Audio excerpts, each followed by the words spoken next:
So you want to get more views as a self-improvement YouTuber? In this video, I will point out all the mistakes you make, but don't worry, I will also give you 5 components of successful YouTube channels that will guarantee you to blow up even in 3 months. The first one is that you have to stand out. You're probably just another guy creating talking head videos in your room, giving brilliant advice about mental health, nofap, meditation. Thousands of people create such videos, but nobody actually watches those. So the point is that you cannot do the same shit as everybody else, or else you're gonna get the same results as everybody else. One of the ways to stand out is to say something revolutionary. And can you do that being a normal guy, not like a geek or a scientist? Probably not. But what you can easily do is make your videos stand out visually. And sure, I have an expensive camera and you probably don't, so you can't create as cinematic videos as I do sometimes, but that was not my point. The point was that you can start your videos sitting on a tree. Have you seen any other self-improvement guy do that? Have you seen anyone create YouTube guides hanging from a tree? Probably not, but that is what's going to make you remember me for a longer period of time. Notice how I move around, use different weird angles all the time, but it is what makes my videos unique and not boring.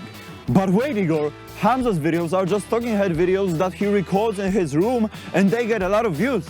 Yeah, it is possible, but it is also that he was pretty much like the first one to do it, and he already has millions of subs, which means that people think of him as the guy who always provides value, but they don't see you the same way, because if you get no views, then you're a nobody, and nobody cares. But if you want to make people care, then you have to look at the second component of successful self-improvement YouTube channels, and it is post. A lot. I often see YouTubers focus on quality over quantity, and while that is a pretty good approach, in fact, even Mr. Beast gave an advice to do that, he also encouraged people to create at least 100 videos before focusing on quality. Make 100 videos and improve something every time. Do that. And then on your 101st video, we'll start talking, like maybe you can get some views. Creating 100 videos before focusing on quality seems like an exaggerated number, but it is not. Because for people to subscribe to your channel and stick to it long term, you need to give them more content and more value first. Viewers will watch your video, they will like it, but they will click on your channel, see nothing there, move on with their life, and forget about you. On the other hand, if you provide them with even more great videos and they will watch them, then YouTube algorithm will be much more likely to recommend your videos to them, and that way they will always remember you as the guy who gives value. Therefore, they will subscribe. Then once you finally post those 100 videos and give people enough content to watch for years, you can start focusing on quality over quantity. And to create high quality self-improvement YouTube videos, you have to provide high quality advice. And in order to do that, you have to learn every day, which is the third component of having a successful self-improvement YouTube channel. It may be shocking to you, but creators don't come up with all the advice themselves. They learn all the things they preach from other YouTubers, books, articles, podcasts, then they translate that into a language that you can understand and give it to you in form of 10-minute videos. So if you want to cover interesting topics in your videos and have no problems coming up with video ideas, then you have to consume more content. Yes, in order to create better content, you have to consume more content. Okay, maybe there's more to YouTube success than just rephrasing different studies, but what you should always keep in mind is that YouTube is a business. Your videos are your products, and to sell your products, they have to solve other people's problems. It is so important that solving problems is the fourth component of having a successful self-improvement YouTube channel. You see, a month ago I created a video titled "How Working Out is Ruining Your Life." And even though it is beautifully filmed, it tells a great story, and generally I put a lot of effort into it, it didn't work out because the idea may seem intriguing, but it solves no problems, so self-improvement interested guys didn't click on it.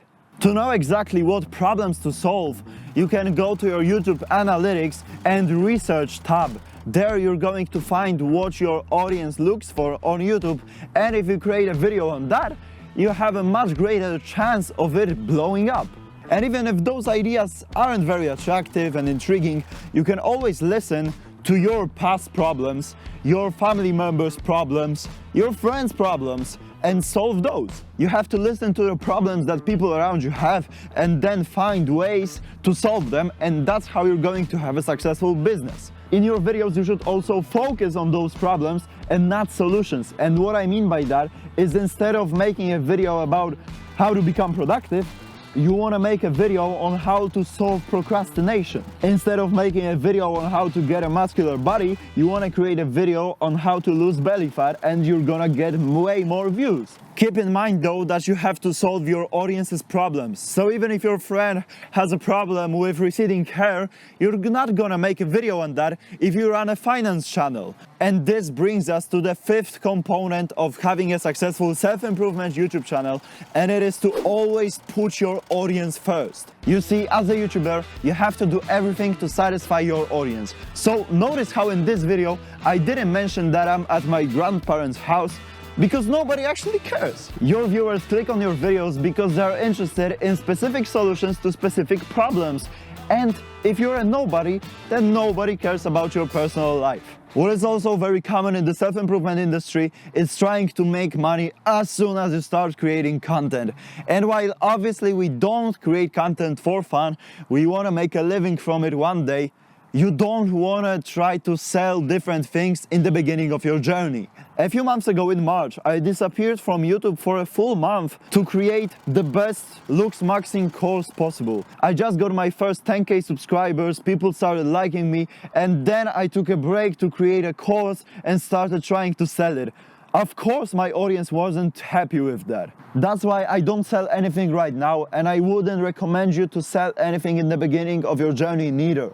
Because as a creator, you have to give a lot of value for free first to only then monetize your content and make people not dislike you. So in the perfect scenario, you have to understand who your viewer is, where they are right now, where they want to be in the future, and you have to get them from the point A to the point B. And if you do that, if you satisfy your viewer, if you learn new things every day to solve their problems, and if you post videos that stand out every single day of the year, then it's still not going to be enough. But don't worry, if you've made it this far, then you're much more likely to get more views than 60% of people who have already clicked off. And if you want to make your chance of succeeding even higher, then I have a 42-minute long video on this channel that will teach you everything you need to know to become a full-time content creator in a single year. You can watch it right here. If I gave you some valuable tips today, then you can consider subscribing. It's up to you, but I will see you on the authentic side of self-improvement.